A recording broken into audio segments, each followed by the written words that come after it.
नमस्कार, मैं हूं आपके साथ कविता थपलियाल। आप देख रहे हैं स्वदेश आर और स्वदेश आर में आज की टॉप स्टोरी है ओमिक्रॉन का बढ़ता साया।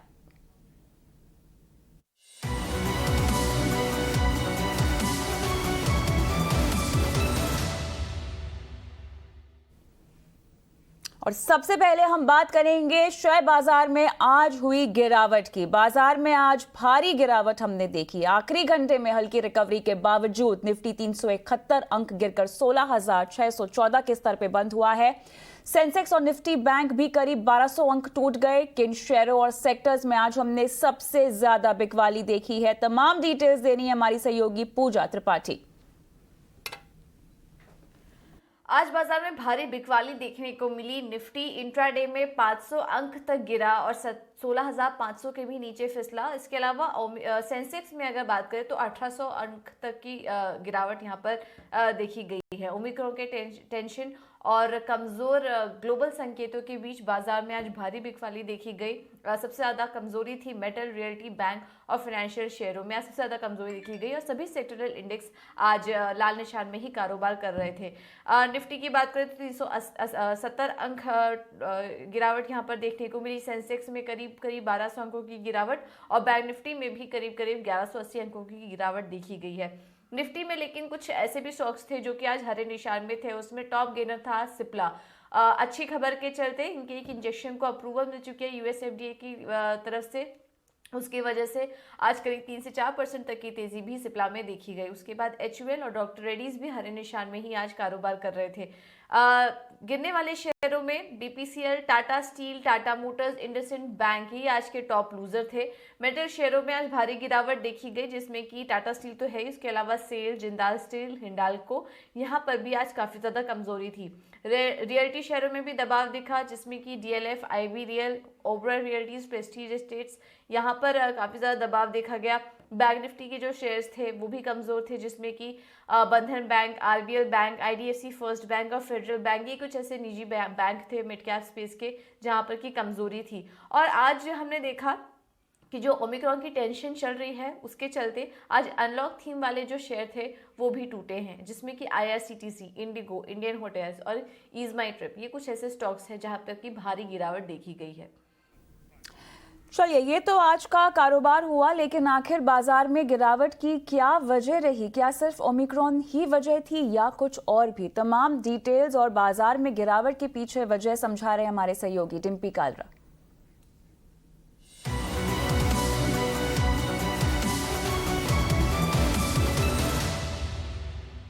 बिल्कुल 5 कारण आपके सामने मैं रखूंगा जिसकी वजह से बाजार इस तरह के लहूलुहान होते हुए दिख रहे हैं। लेकिन ठीक उससे पहले कुछ आंकड़े भी रखना चाहूंगा। अगर आप आंकड़ों के लिहाज से देखेंगे तो आपको थोड़ी सेंस लग जाएगा कि बाजार थोड़ा ट्रैक तो देख ही रहा है। पहले आते हैं गिरावट पे। ओमिक्रॉन की जो दहशत है उसकी दहशत असर यहाँ तक पहुंची कि बाजार 3% तक के कट ले गए। सेंसेक्स, निफ्टी, बैंक निफ्टी, इन सभी में 3% से ज़्यादा के कट है। ये सिर्फ मैं आज के आंकड़े आपको बता रहा हूँ। इसके अलावा अगर आप इनको देखेंगे रिकॉर्ड स्तरों से कितने टूटे। रिकॉर्ड स्तर कब बने थे? ये रिकॉर्ड स्तर बने थे आज से ठीक 2 महीने पहले। उस दिन तारीख थी 19 अक्टूबर। तो 19 अक्टूबर से सेंसेक्स में जो गिरावट आई है करीब 7,000 पॉइंट की, निफ्टी पे 2100 पॉइंट की, तो बैंक निफ्टी के अंदर 7600 पॉइंट की गिरावट आ चुकी है। अगर परसेंटेज में देखा जाए तो एक करीब 10% बनती है। अब आते हैं कि सिर्फ भारतीय बाजार ऐसे टूटे हैं, ऐसा नहीं है। ग्लोबल मार्केट्स में भी जो लिक्विडिटी की प्रॉब्लम्स हैं वो कहीं ना कहीं दिख रही है। वजह यूएस मार्केट्स भी बनती हुई दिख रही है। इसलिए आप ज्यादातर एशियन मार्केट्स को देख पा रहे हैं, इनका एवरेज सेल ऑफ यानी कि एवरेज गिरावट वो करीब 1.5% के आसपास की रही है। अब बाजार के अंदर क्यों ये गिरावट आई, इसके 5 बड़े कारण हैं, जिसमें पहला कारण अपनी आप स्क्रीन पर देख पा रहे हैं। ओमिक्रॉन की दहशत से यूरोप खासकर यूरोप में जो केसेस बढ़ रहे हैं वो बहुत ज्यादा हैं और वो डरावनी स्थिति पर पहुंच चुके हैं। 1-1 लाख केस यूके के अंदर आ रहे हैं, तो ये अपने आप में एक चिंता बढ़ा देता है। दूसरी बात, जब इस तरह के केसेस आते हैं तो क्या लॉकडाउन लग सकता है? ऐसा मेरे और आपके मन में, दोनों के मन में सवाल चल रहा होगा। अगर लॉकडाउन की परिस्थिति बन जाती है आने वाले दिनों में तो इकोनॉमी को जो रिकवरी का पाथ पे चल रही है उसको धक्का लग सकता है। तीसरी इंपॉर्टेंट बात, यूएस फेड वो ये कह रहा है कि हम टेपरिंग शुरू कर रहे हैं, अगले साल से लिक्विडिटी को कम कर देंगे, बॉन्ड खरीद की प्रक्रिया को आगे बढ़ा देंगे। ये पूरे ग्लोबल मार्केट्स को लेकर लिक्विडिटी को लेकर प्रॉब्लम है और ये लिक्विडिटी भारतीय बाजारों को बहुत अच्छा पुश देती है। तो ये तीसरा बड़ा कारण था। चौथा, बैंक ऑफ इंग्लैंड ने ये कहा है कि हमने ब्याज दरें हल्की सी बढ़ा दी है, उसका बेनिफिट भी अब आगे चल के हो सकता है दूसरे सेंट्रल बैंकर्स भी उठाएं और ये कह दें कि हम भी आगे चल के ब्याज दरें बढ़ाने वाले हैं। तो ये एक पॉइंट रहेगा जो कि नोटिस होगा। पांचवा, एफआईज की लगातार बिकवाली है। दिसंबर में 26,000 करोड़ से ज्यादा का माल उन्होंने बेच दिया, भारतीय बाजारों में भी और दूसरे विदेशी बाजारों में भी सेलिंग हो रही है। तो ये एक 5 बड़े कारण थे इसकी वजह से बाजार टूटे।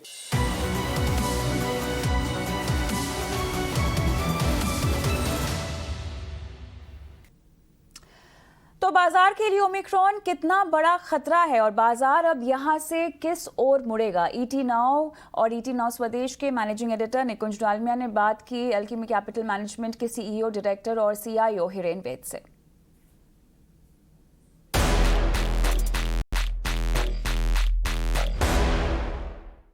10% करेक्शन एक ज़बरदस्त करेक्शन है।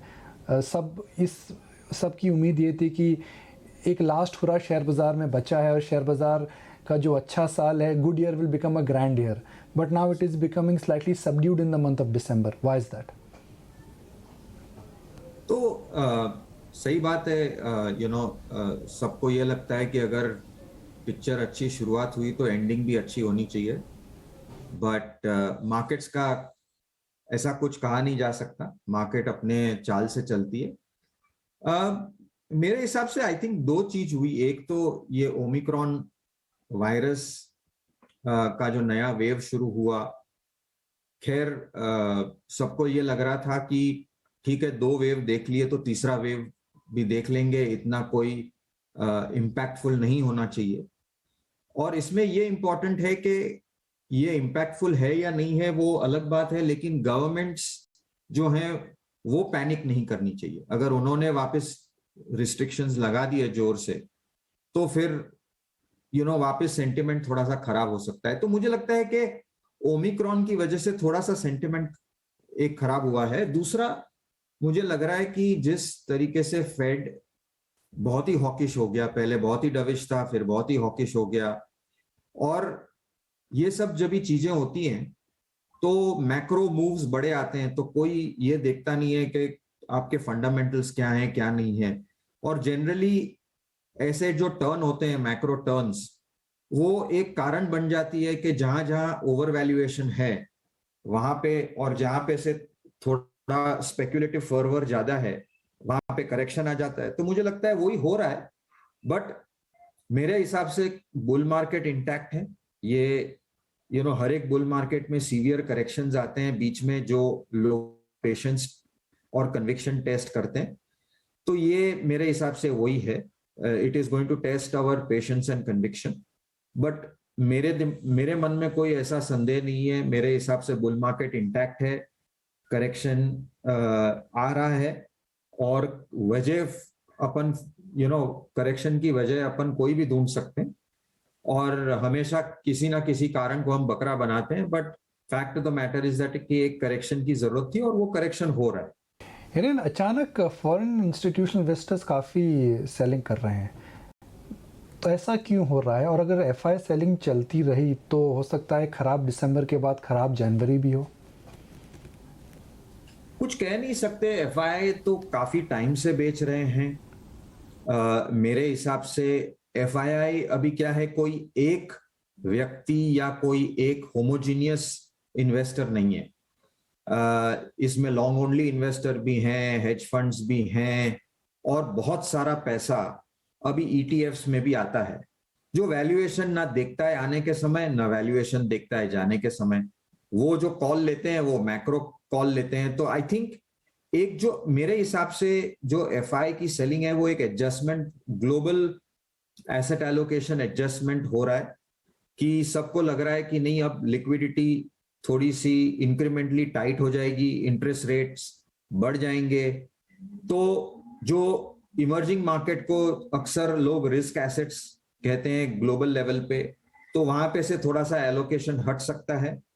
तो ये जो मैक्रो शिफ्ट्स हैं वो हो सकती है। लेकिन मैं एक चीज बता दूं निकुंज की, अगर आप 2004 और 2006 के बीच में फेड ने तकरीबन 400 बेसिस पॉइंट रेट हाइक किया था, उस समय एक्चुअली निफ्टी 45% डॉलर टर्म्स में ऊपर गई थी।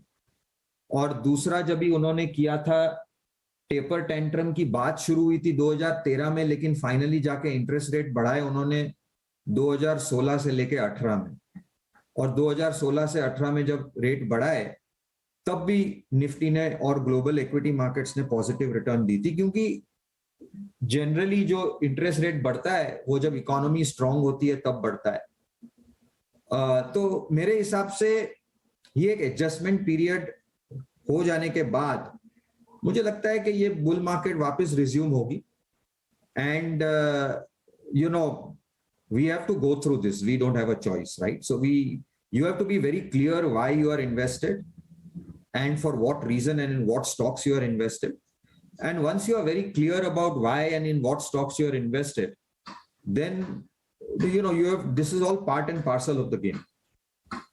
तो इरन, इस करेक्शन के बाद क्या रणनीति चेंज करनी चाहिए? Should people switch out of let's say IT consumer names and go to banks, NBFCs, metals? Because share बाजार में गिरी हुई चीज़ में वैल्यू मिलती है, बढ़ती चीज़ में वैल्यू नहीं लगती है। जब मोमेंटम था तो आईटी भी अच्छा चल रहा था, कंज्यूमर भी अच्छे चल रहे थे, मगर अब जो गैप है काफ़ी ज़्यादा बढ़ गया है। तो निकुंज, इसमें ऐसा है कि एक कहावत है मार्केट में कि नए रेस का नया घोड़ा, राइट? और एक चीज बहुत क्लियर है कि कोविड के बाद जो बुल मार्केट शुरू हुई उसका एक सेक्टर क्लियरली जो नया घोड़ा था वो है टेक। एफएमसीजी और फार्मा बड़े इनिशियल फेज में 2020 में, लेकिन फिर थोड़ा सा बढ़ के वो एक साइडवेज करेक्शन फेज में चले गए, कंसोलिडेशन फेज में चले गए, और ये बढ़ता रहा, आपका टेक्नोलॉजी बढ़ता रहा। तो ये इंटरनल साइकिल्स आते हैं। अब मुझे लगता है कि पोर्टफोलियो में एक बैलेंस रखना चाहिए। बैलेंस इस तरीके से कि जो स्ट्रॉन्ग सेक्टर्स हैं उसमें आपका निवेश होना ही चाहिए, इन्वेस्टमेंट होना चाहिए, क्योंकि कोई रीजन है जिस वजह से ये सेक्टर स्ट्रॉन्ग है। तो आई वुड नॉट से कि just because they have gone up you should now get out, switch out of them and get into sectors which are underperforming. जैसे बैंक्स सब तेजी में है प्राइवेट बैंक्स में, लेकिन private banks continues to underperform the Nifty, तो कोई वजह होगी जिस वजह से होगी। तो as a long term investor, yes, आपको एक बैलेंस रखना चाहिए कि जहां पे एक्सेसिव पेसिमिज्म हो जाए बिकॉज ऑफ दिस, तो मुझे लगता है वहां पे भी थोड़ा सा बार्गेन हंटिंग करना चाहिए। लेकिन आपके जो स्ट्रॉन्ग सेक्टर्स हैं वो उनमें से निकल जाने का कोई मुझे मतलब नहीं लगता है, क्योंकि कोई वजह होती है उनकी स्ट्रॉन्ग रहने की। तो होता यह है कि स्ट्रॉन्ग सेक्टर सबसे लास्ट में गिरते हैं, और जब मार्केट वापस सुधर जाती है तो सबसे फर्स्ट बढ़ जाते हैं। तो ये जो साइकिल्स चेंज होनी है, और मुझे लगता है कि आगे जाके कैपिटल गुड्स है या बैंक्स हैं, ये भी अच्छा करेंगी। लेकिन बैंक्स, मुझे लगता है कि बैंक्स में भी क्या हो रहा है, मुझे लग रहा है कि थोड़ा सा एक डी रेटिंग हो रहा है ओवरऑल सेक्टर में। Relatively there are some banks and NBFCs जो अच्छा कर रही हैं, जहां पे मार्केट को कॉन्फिडेंस है कि ये डिजिटली सुपीरियर हैं and they can compete with the फिनटेक्स very well. और जो बाकी बैंक्स हैं जहां पे इन्वेस्टर्स को लग रहा है कि नहीं, यहाँ पे इनको थोड़ी सी कंपेटिटिव एज में उनकी तकलीफ आ सकती है। तो ये हमेशा होता है, ये जब कोई नया थ्रेट आता है तो सेक्टर इनिशियली चलता नहीं है, लेकिन फिर धीरे धीरे सेटल हो जाता है सब कुछ।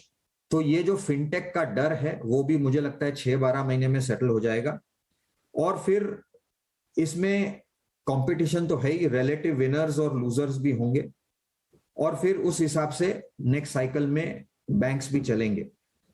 जैसे हुआ था एफएमसीजी में, इफ यू रिमेंबर, जब पतंजलि आया था तो सबको डर था, सब एफएमसीजी स्टॉक्स डीरेट हो गए थे, सबको डर था कि ये आएगा, ये डिसरप्शन करेगा।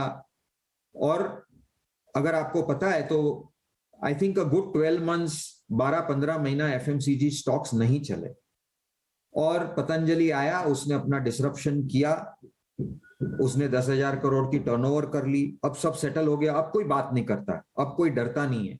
और फिर जो एग्जिस्टिंग प्लेयर हैं उन्होंने भी अडेप्ट किया सिचुएशन को, वो भी अपने आयुर्वेदिक प्रोडक्ट्स लेके आए और उन्होंने भी अपनी स्ट्रेंथ दिखाई। तो वैसे ही ये सेक्टर में भी होने वाला है कि हर एक सेक्टर में एक डिसरप्शन आता है, लोग घबराते हैं, थोड़ा सा डीरेटिंग होता है, थोड़े विनर्स लूजर्स निकलते हैं और इसी में आपको ध्यान रख के अपने बेट्स लेने पड़ेंगे। तो आई थिंक यही होगा आगे जाके। ये बहुत बढ़िया बात आपने बताया कि नियर टर्म के अंदर मार्केट एक्सेस होता है, एक्सेस यूफोरिया, एक्सेस पेसिमिज्म। तो हिरेन, एक ब्रेथ की बात करते हैं, आखिरी सवाल। एक मैं जेपी मॉर्गन की रिपोर्ट पढ़ रहा था और उनकी राय है कि भाई पिछली बार जब मार्केट ने इतना अच्छा आउट परफॉर्मेंस दिया था वो था 2017 में, और उसके बाद 2018 में हमने देखा ब्रेथ में काफ़ी कॉम्प्रोमाइज़ हुआ था। तो market did okay, index did okay, but breadth did not do well. Do you think in 2022 we could be in a stage where only few names do well? हम पोलराइजेशन जो हमने देखा था 2018-19 में, are we going back to that kind of an market? नहीं, मेरे हिसाब से निकुंज ये 2018 और खास करके 2019 का जो पोलराइजेशन था वो बहुत ही एक्सट्रीम था, जो मैंने अपने 25-30 साल में कभी देखा नहीं था कि इतना एक्सट्रीम पोलराइजेशन होगा, राइट? क्योंकि ये कोई अलग वजह से हुआ था, जो IL&FS के बाद जो मॉनेटरी टाइटनेस हुई थी और extreme aversion to anything other than top 10-15 companies, ऐसा समय भी आया था। और मार्केट्स में you can never say no, but मुझे लगता है कि ये साइकिल थोड़ी अलग रहेगी। आई थिंक ब्रेथ काफी इंप्रूव हुई है और ब्रेथ पहले इंप्रूव हुई अगस्त सितंबर 2020 में और उसके बाद 21 में वापस ब्रेथ इंप्रूव हुई और मुझे लगता है कि आगे जाके भी ब्रेथ इंप्रूव होगा, क्योंकि काफी सारे सेक्टर जो हैं वो ग्रोथ फेज में आएंगे। काफी इकोनॉमी ओरिएंटेड सेक्टर्स हैं जो 5-5, 10-10 साल तक नहीं चले हैं। काफी सारी बैलेंस शीट्स रिपेयर हो चुकी हैं, काफी डेट सिस्टम से निकल गया है। तो आई थिंक इस बार जब ग्रोथ आएगी इकोनॉमी में तो ब्रेथ मार्केट में और इकोनॉमी में दोनों में इंप्रूव होगी। हाँ, कोई ऐसा 1 क्वार्टर 2 क्वार्टर निकल सकता है जब आपको लगे कि नहीं एक्सट्रीम रिस्क एवर्जन है, तो पैसा जो है वो एकदम डिफेंसिव सेक्टर्स या डिफेंसिव स्टॉक्स में चले जाता है, लेकिन फिर वो मुझे नहीं लगता कि इस बार इतना डीप और सस्टेनेबल रहेगा। मुझे लगता है कि ब्रेथ जो एक बार इंप्रूव हुई है वो ब्रेथ बरकरार रहेगी। 1-2 क्वार्टर खराब जा सकते हैं ब्रेथ के लिए, बट ऐसा ओवरऑल मुझे कोई ऐसा अनुमान नहीं है कि मार्केट में ब्रेथ खराब हो जाएगी।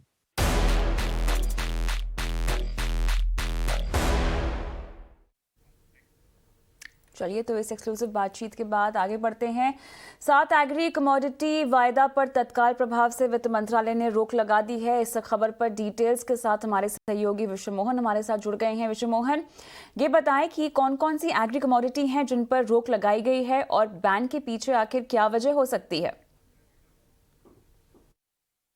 एक अहम फैसले के तहत 7 एग्री वायदा पर रोक लगा दी गई है। फाइनेंस मिनिस्ट्री के बाद सेबी ने यह आदेश जारी किया है। उसके बाद से एक्सचेंज पर 7 एग्री वायदा कॉन्ट्रैक्ट के नए कॉन्ट्रैक्ट लॉन्च करने पर पाबंदी लगाई दी गई है।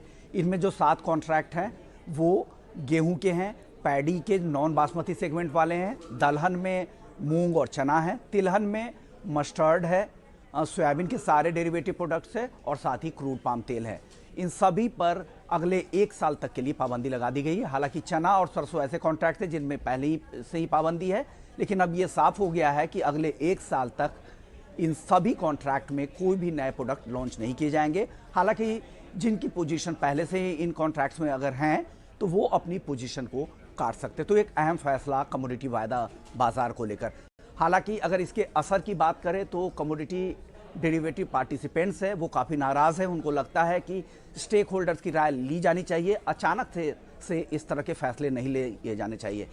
लेकिन सरकार की तरफ से दलील ये दी जा रही है कि महंगाई जिस तरह से बढ़ गए हैं, खास करके दलहन और तिलहन को लेकर, और डिमांड और सप्लाई का जो गैप है और जो फंडामेंटल्स है उसके विपरीत वायदा बाजार में अनावश्यक तौर पर उतार चढ़ाव कीमतों में देखने को मिलते हैं। उस वजह से इन वायदा को बंद किया गया है। जब बाजार स्थिर होगा तो वापस से 1 साल बाद इन कॉन्ट्रैक्ट्स को लॉन्च किए जाएंगे।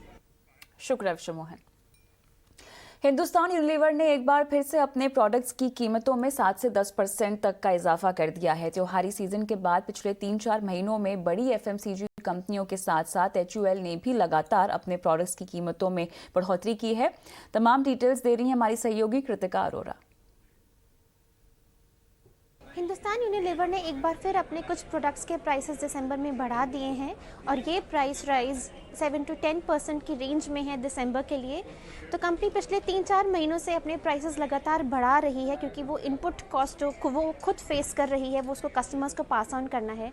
जैसे कि हम कह सकते हैं कि अक्टूबर में भी कंपनी ने कम से कम 9% तक अपने प्राइसेस बढ़ाए थे, नवंबर में भी 3 से 10% की रेंज में अपने प्राइसेस बढ़ाए थे और अब फिर एक बार फिर दिसंबर में कंपनी ने अपने कुछ प्रोडक्ट्स के प्राइसेस बढ़ा दिए हैं। तो दिसंबर में कंपनी ने लाइफ बॉय मल्टी पैक के प्राइसेस बढ़ाए हैं और ये प्राइस जो है वो अब 124 का है जो पहले 115 का आता था। इसी तरीके से लक्स मल्टी पैक का प्राइस अब 150 हो गया है जो पहले 140 का आता था। लक्स सिंगल 100 ग्राम्स का सोप जो पहले 28 का था अब वो 30 का है। सर्फ एक्सेल डिटर्जेंट केक जो पहले 98 का था वो अब 108 का है। और इसी तरीके से रिन 250 ग्राम्स का सोप जो पहले 16 का था वो अब 18 का है। और डीलर सोर्सेस कहते हैं कि इस तरीके से कंपनी आगे आने वाले कुछ महीनों में और ऐसे प्रोडक्ट्स के प्राइसेस बढ़ा सकती है, ऐसा वो कहते हैं।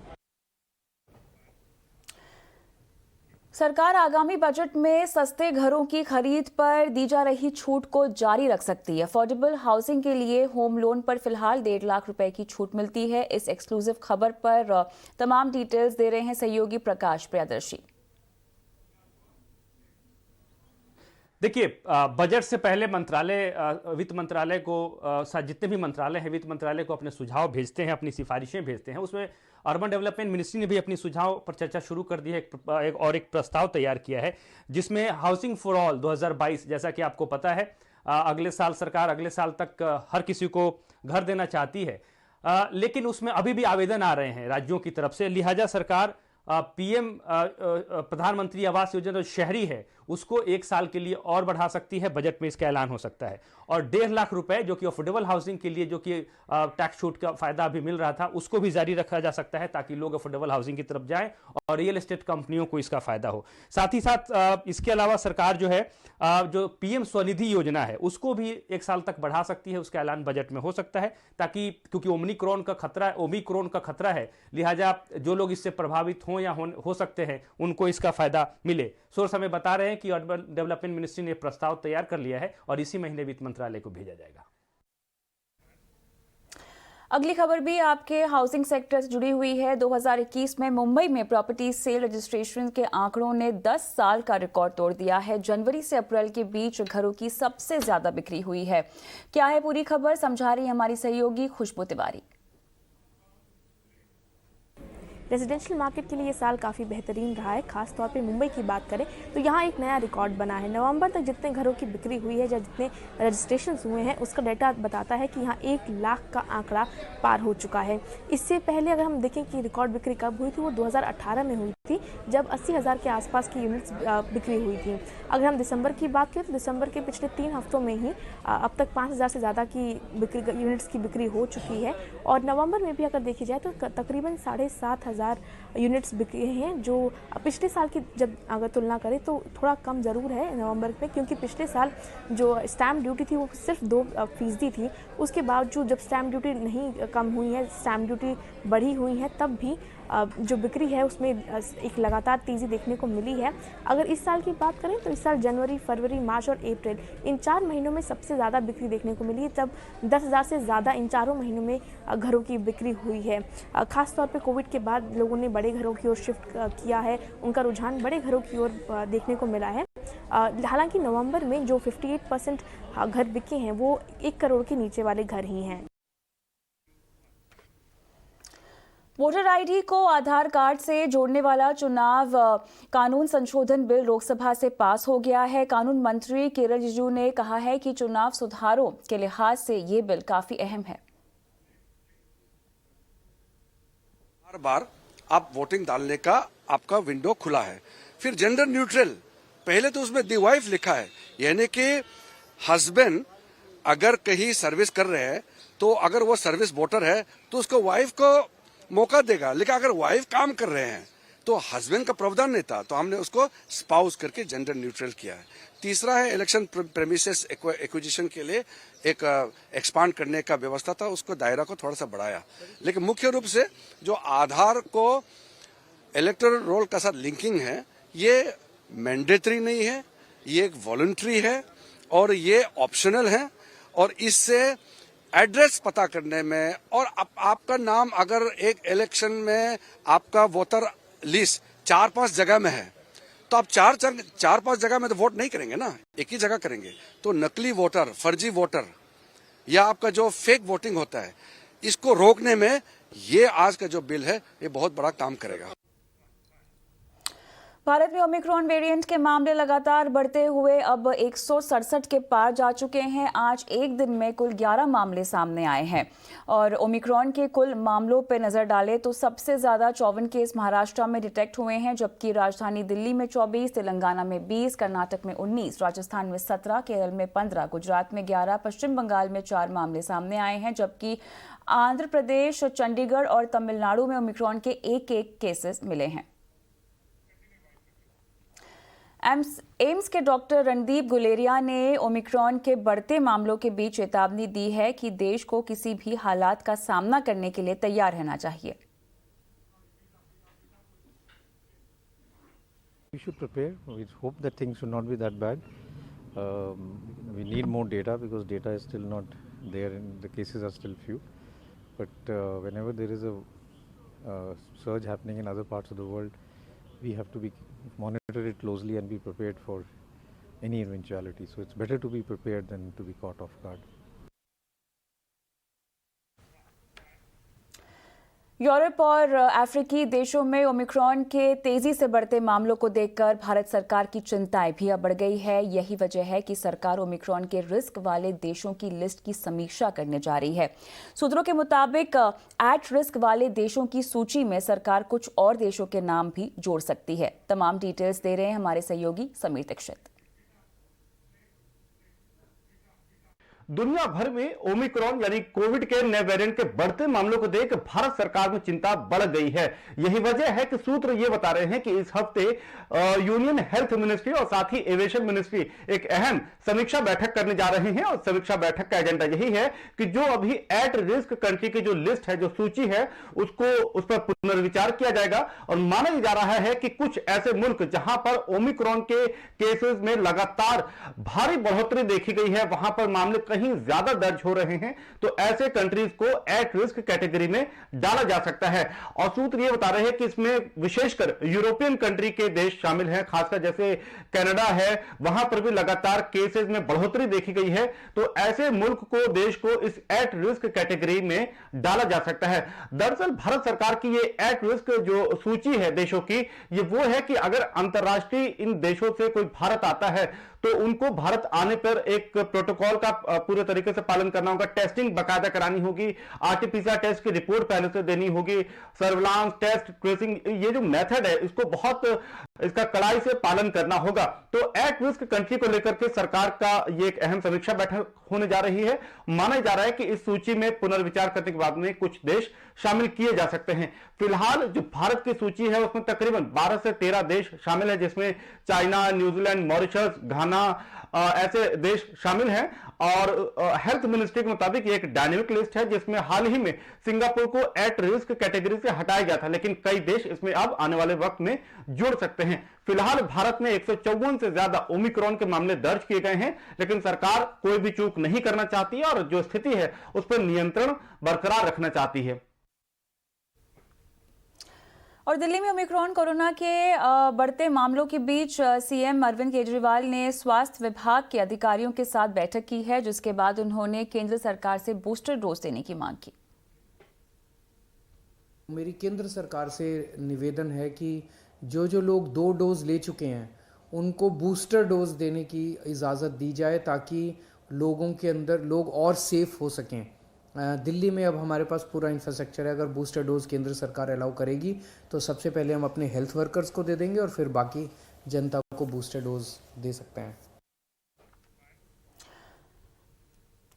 ओमिक्रॉन के बढ़ते मामलों को लेकर विश्व स्वास्थ्य संगठन WHO ने चेतावनी जारी की है। WHO ने बताया है कि ये वेरिएंट दुनिया के 89 देशों तक पहुंच चुका है और देर से 3 दिन में इसके मामले दोगुने हो रहे हैं। WHO ने ये भी बताया है कि ये उन देशों में भी तेजी से फैल रहा है जहां ज्यादातर लोगों का वैक्सीनेशन हो चुका है।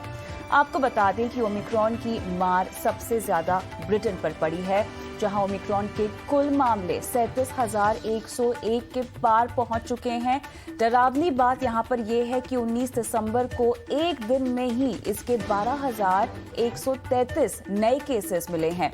वहीं यूके में कोरोना के मामले हर रोज नए रिकॉर्ड तोड़ते हुए दिखाई दे रहे हैं। 15 दिसंबर को 77,781 नए केसेस मिले, जबकि 164 लोगों की मौत हो गई। वहीं 16 दिसंबर को 87,565 नए मरीज मिले, 146 लोगों की जान गई है। 17 दिसंबर को 93,045 नए मामले आए हैं और 111 मरीजों की मौत हुई है। 18 दिसंबर को 90,418 नए मामले सामने आए और 125 लोगों की मौत हुई है।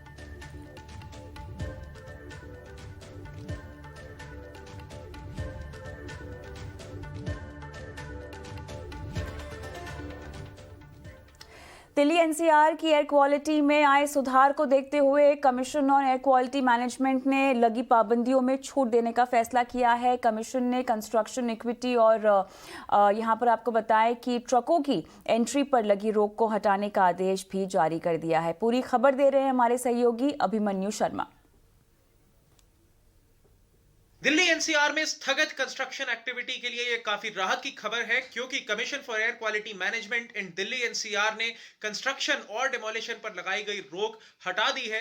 पिछले हफ्ते सुप्रीम कोर्ट ने संतुष्टि जताते हुए यह फरमाया था कि केंद्र सरकार और राज्य सरकारों ने कई कदम उठाए हैं ताकि दिल्ली एनसीआर में प्रदूषण की दर कम की जा सके, जिस पर लॉन्ग टर्म सॉल्यूशंस ढूंढने को कहा गया था। और सुप्रीम कोर्ट ने इस मामले में सुनवाई फरवरी के लिए टाल दी थी। यह देखने वाली बात होगी कि कंस्ट्रक्शन और डिमोलिशन एक्टिविटी पर आने वाले वक्त में फिर से कोई निर्देश जारी किए जाते हैं या नहीं, जबकि पहले ही कई बिल्डर्स और रियल एस्टेट डेवलपर्स ने सुप्रीम कोर्ट के समक्ष यह फरमाया था कि कंस्ट्रक्शन और डिमोलिशन से ज्यादा प्रदूषण नहीं होता है। कमीशन फॉर एयर क्वालिटी ने पहले ही कई स्कूलों के खुलने को रजामंदी दे दी है और कई dairy, drugs manufacturing, paper pulp processing, paddy processing, textile और गारमेंट मैन्युफैक्चरिंग इंडस्ट्रीज के खुलने को भी रजामंदी दे दी है। हालांकि इन सब को अपना शेड्यूल स्टैगर करके चलाने का निर्देश दिया गया था ताकि प्रदूषण में कम से कम बढ़ोतरी देखी जाए। पावर मिनिस्ट्री ने सुप्रीम कोर्ट के समक्ष यह भी रखा था कि दिल्ली एनसीआर में किसी भी थर्मल पावर प्लांट को और ज्यादा शटडाउन करने का मतलब यह होगा कि पावर की किल्लत हो सकती है और इसी के चलते केंद्र सरकार ने कोई भी और थर्मल पावर प्लांट बंद करने के खिलाफ अपना पक्ष रखा था सुप्रीम कोर्ट के समक्ष। चलिए, वक्त है छोटे से ब्रेक का। ब्रेक के उस पार मनी मंत्रा और अर्थव्यवस्था में नई जान फूंकने के लिए प्रधानमंत्री मोदी ने 8 कंपनियों की सीईओज के साथ मुलाकात की। इस हाई लेवल मीटिंग में बैठक में पीएम ने बजट 2022 को लेकर इंडस्ट्री के दिग्गजों से उनका इनपुट भी लिया। बैठक में banking, infrastructure, automobile, telecom, consumer goods जैसी कंपनियों के सीईओज शामिल थे। आइए सुनते हैं पीएम से मुलाकात के बाद उन्होंने क्या कुछ कहा। I think time has come for Indian business, Indian industry, India's banking and financial sector to think about scale without fear. And I'm very enthused about the potential of India, and Indian banking and finance is out there ready to support industry across CD, that is sustainability, inclusion, digital and infrastructure. We will grow, we will make India happen, and Indian financial sector will make India happen as per the dreams of the Prime Minister. Honorable Prime Minister has grand vision and ambitions for India. Auto industry is fully committed to contribute to his grand vision by making India a manufacturing hub for the world, increasing the export and increasing localization. I think the most foreign investors around the world like to invest in India because they got the confidence of the policy that they established with Mr. Modi. If Modi is here, we can invest.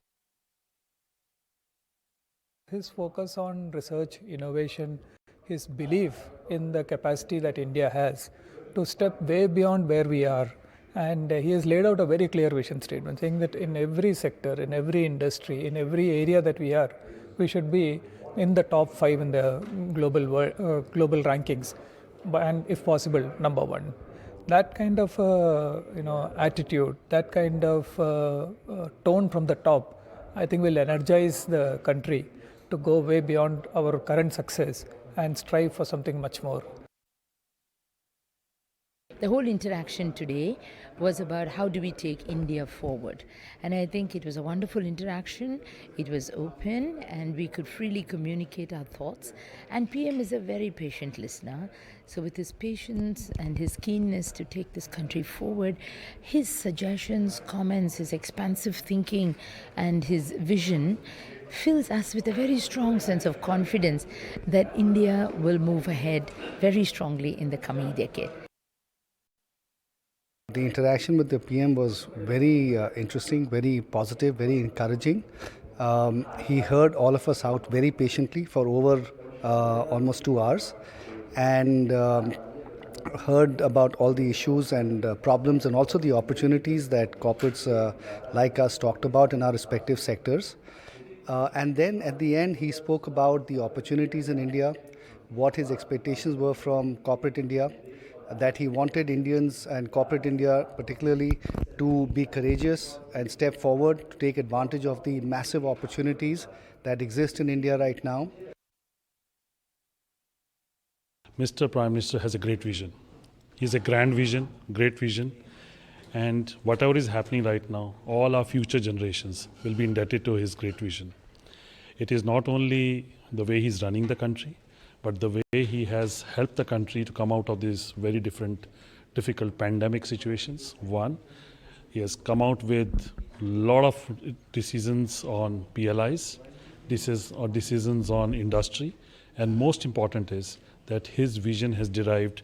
I come from the electronic industry, and the way things are happening, whether it was PLI or whether it is the exports out of the country, it has been doing extremely well. अब वक्त हो गया है money मंत्रा का, जहां पर आपको बताएंगे कि बाजार की इस गिरावट को आपको कैसे देखना चाहिए। अगर आपने अपने निवेश की रणनीति शुरू करनी है या अगर आपका कोई आर्थिक लक्ष्य आने वाला है तो आपको क्या करना चाहिए। साथ ही रुपए की कमजोरी कितना प्रभाव डालेगी आपकी विदेश पढ़ाई के प्लान को और ट्रैवल प्लान पर, देखिए मनी मंत्रा में।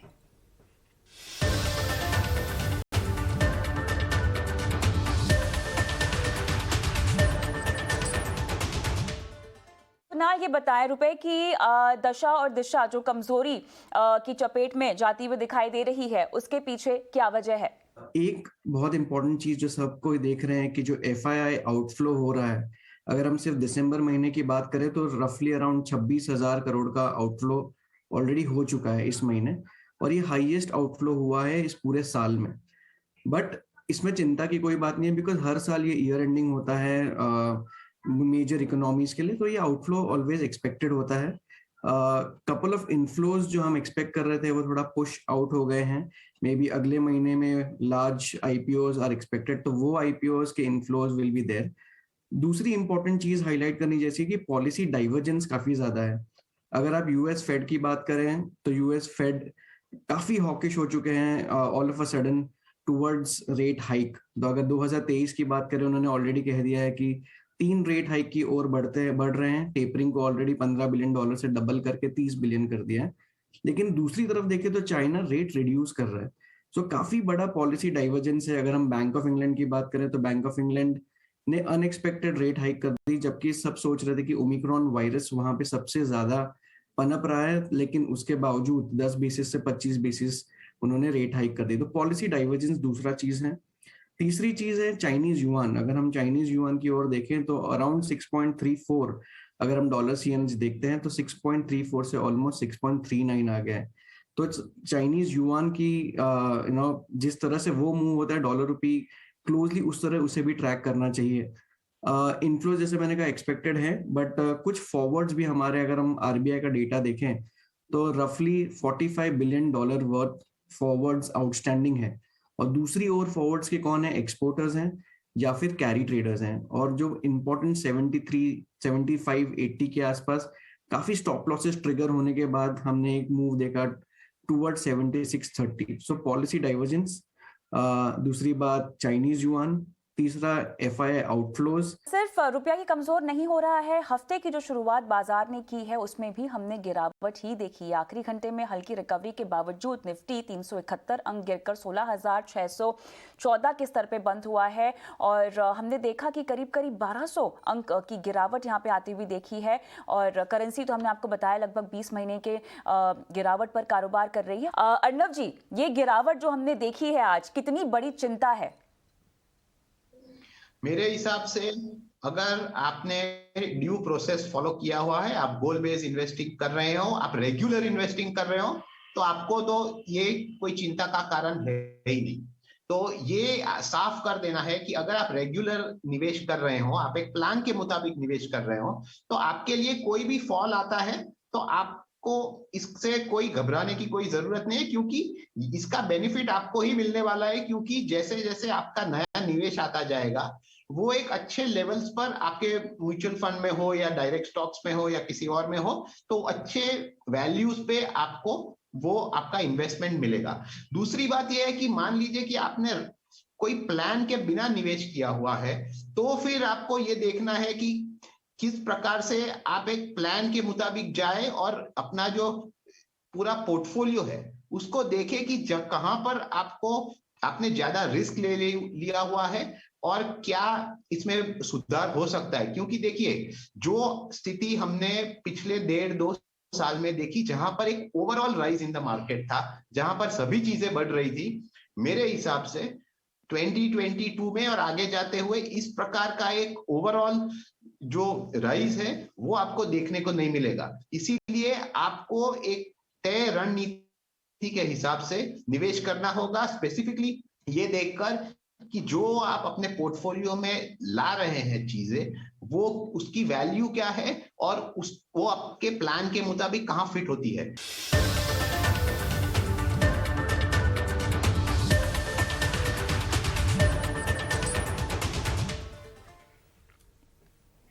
चलिए अब बात करते हैं हमारे आज के स्वदेश हीरो की।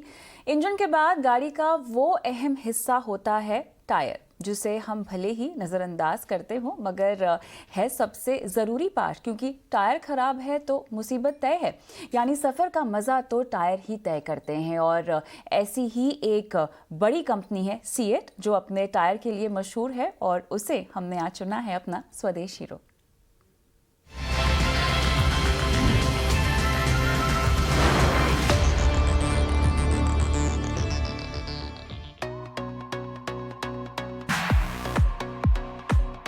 सड़क का रिश्ता गाड़ी से कैसा होगा, ये तय करते हैं टायर।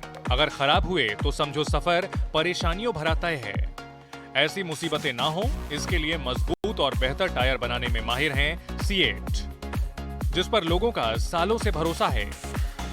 यही वजह है कि भारत में सीएट टायर बड़ी टायर बनाने वाली कंपनियों में से एक ही है, जिसका दुनिया भर में भी दबदबा है।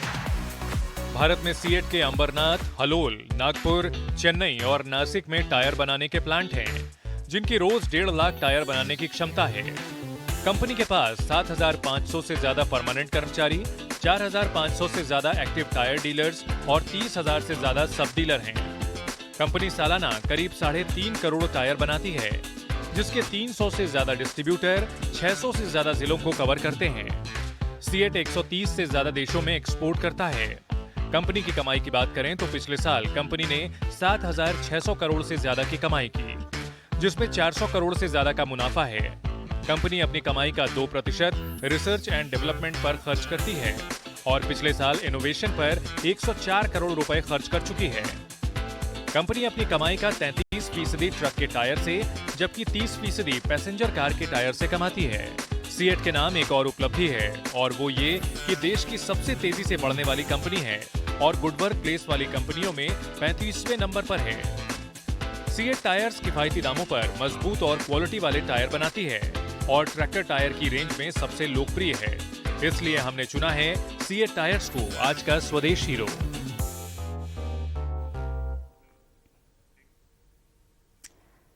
वहीं दिग्गज टायर कंपनी सीएट की आगे की क्या प्लानिंग है, खासकर ईवी के बढ़ते ट्रेंड को लेकर, जिसके बारे में सीएट के एमडी अनंत गोयनका ने हमारे सीनियर एडिटर अजय शर्मा से एक्सक्लूसिव बातचीत की। So if you were to look during COVID times in the last year, we did face a slowdown, a sharp slowdown in the certain quarters where you had a wave 1 and wave 2 coming in. But we did have very fast pickup of the market last year, July, August itself. The markets rebounded back pretty well. On the other hand, we also had the benefit of raw material prices coming down in 2020. To that extent, last year was a very good year for us. Despite the Q1 slowdown, we grew by about 12%, and we're looking at a 41% growth this year on a year-on-year basis. So growth is coming along well, but this year we are having challenges of inflation. Crude has gone up by 70-80% at about $85 per barrel. The other key raw material we have is rubber, which is also up by about 40-50%. So to that extent, inflationary pressure is very high at this point of time, which is having stress on our margins. So you have taken some price hikes, and some more perhaps may not be ruled out in the next couple of months? Yes, so continuously over the course of this year, we've been taking price hikes ranging between 1 to 3% every other month.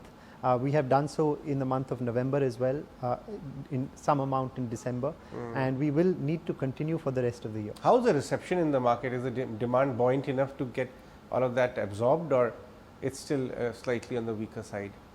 So it varies industry to industry demand. So I'd say medium commercial vehicle demand is gradually picking up as we speak.